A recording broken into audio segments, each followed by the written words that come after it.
guys, I've just finished filming 2 graffiti pieces and I'm going to explain how I got to them. By explain, I mean the elements and the parts I've used to get to a effective graffiti piece like this. Now this is pretty simple in the grand scheme of things. A lot of people can pull off a lot more detailed pieces, but there are basic and fundamental elements that you can use to get your piece looking effective. It doesn't matter what kind of range you are in terms of a toy or a beginner, as long as you do these elements, your piece is going to look complete, it's going to look a whole, and it's going to look like you know what you're doing. So stay tuned and get ready for the video. So first up we have the sketch. So this is pretty straightforward. You just want to get a rough outline and the proportions right for your letters. So don't worry about getting clean lines or lines crossing over. Use as many as you want until you feel happy with the outcome. So these lines are going to form the guidelines for the regions that you're going to fill with solid colour. So that means they will be filled over, but in any case try to use lighter colours, especially for sketches, as you don't want these construction lines coming through to your final product. So next up we have the fill. Basically pinpoint the sketch lines that you've decided on and fill them with whatever colour you like. Add as many colours, shapes, effects, fades, blends as you want. Just know that once you start outlining the letters, it's hard to add effects to the fill. This is because you'll have to dodge in and out of those clean lines and you don't want to have to ruin them. So put a bit of time and a bit of effort into thinking about what's going to go into your fill before you chuck an outline on. As you can see with my piece, it's pretty simple. I've kept it one colour, but you can do so much more with a fill. It's basically limitless, so have fun with doing that. So next up is the outline. So this is going to go over the top of the fill and is going to form your letters. So try to be as crisp and as clean as possible with these lines. As you may have filled over some of the sketch lines, a good tip is to avoid the critical sketch lines when you're filling in. So when you outline, you still know where to put your lines. You're just basically replacing that sketch line with a clean and crisp outline.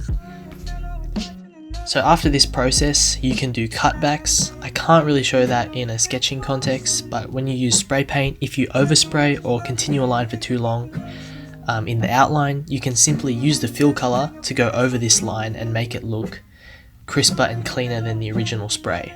So this is a very useful technique for detailed piecing. So once you've done this and you're happy with how the outline is looking, you can move on to the shadow. About 95% of graffiti pieces have a shadow effect on them. It just gives the piece a bit more volume, a bit more depth to the letters, and allows them to kind of pop off the surface. So basically try to imagine there's a light source hitting your piece and it's casting a shadow to one side of your letters. Make sure they're at a consistent angle and thickness from the letters when you add your shadow. If you want to do a simple piece, the shadow can be the same color as the outline, as you can see with my sketch. But if you want to do something a bit more complex, you can start adding fades and patterns to the shadow as well. It all just depends. So as you can see with my piece, my shadows are to the left and to the bottom of my letters, meaning this imaginary light source would be somewhere on the right, top right. And I'm making sure that the angle and the distance of the shadow for each of the letters is roughly the same. If there is a bit of inconsistency, that kind of tends to throw off your piece and it can look a bit awkward. So make sure that your shadows are consistent throughout your whole piece. So once all this is done, you're going to want to do an outer outline. So this can be called a key line or an aura or something else depending on where you're from. So this goes around the whole border of your letters, separating your piece and the background. So usually you want this to be a contrasting color to the outline, helping it pop out of the background. And you can go ahead and use multiple colors as well as vary the distance from the letters. In the case of my sketches, I've added 2 colors to this outer outline, and as you can see, it's hugging the piece. In some cases, it could be floating. It doesn't really matter, it just adds that bit of contrast that you want. So next up is the background. Same principles as the fill really. You can be as interesting or as innovative as you want with the background. Basically blocking out the space around your piece with color. This is good, especially when you might have a whole bunch of random crap or random tags underneath your piece and you want your piece to look freestanding and kind of stand out on the surface and don't want it to blend in with all the other tags. You can just blast the whole background with color and then your piece will be freestanding. So you'll notice in my sketch, I've done my outer outline before the background. This is because with markers, I couldn't really cover over the top of the background colors. But in the context of spray paint, it's best to do the background first and the outer outline second. So this is because you don't want to kind of overspray the background onto the outer outline, ruining the cleanness of those lines. Some people will even do the background at the same time they do the fill, as they know, all the solid colors are now laid down.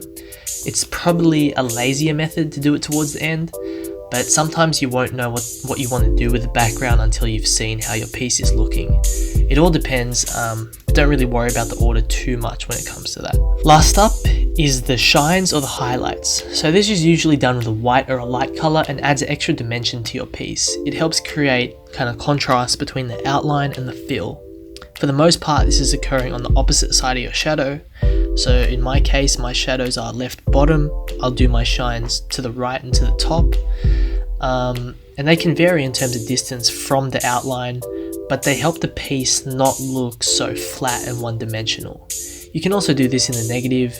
If you have kind of lighter fills and lighter outlines, you can do your shines in dark just to create like that negative photo effect. But you can see when I have the brown and the blue color scheme, using the shines really pops out the letters. But when it comes to the green color scheme, because that's a bit lighter, putting the shines doesn't really matter too much. It all just depends on the color scheme, but when you get it right and use the shines correctly, they do work very well. Alright guys, so I've shown you all the elements in the context of a very simple piece like mine, but I want to show you how they can contribute to even the most detailed and intricate of pieces as well. And if you strip back all that detail, you're still going to have these very basic and fundamental elements that I've explained. And that's my point. It doesn't matter what style range you are, whether you're a beginner or you're a toy, if you know how to do these elements, then at least your piece will look complete, it'll look whole, and it'll look like you know what you're doing.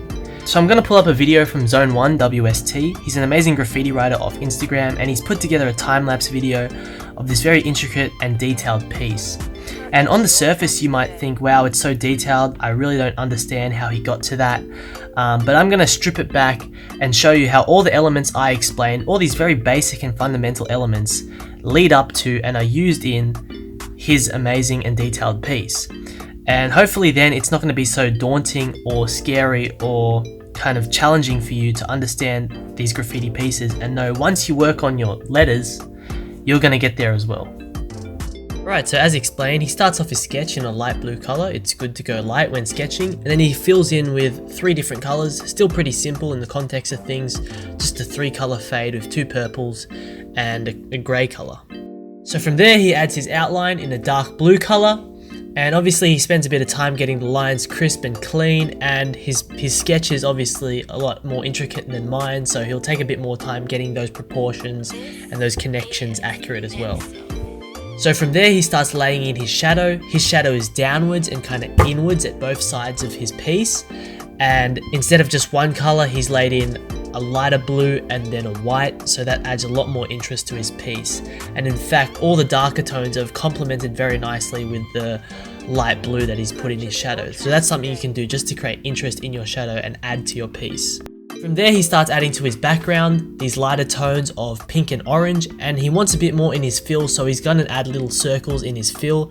Now I said it's hard to add stuff in your fill once the outline is there, but as you can see with these circles, none of them are overlapping or touching kind of any of the outline areas that he's already done. So if you do want to add a bit more into your fill once you've done all your other stuff, then it's going to have to be these little shapes that aren't touching any of the outline.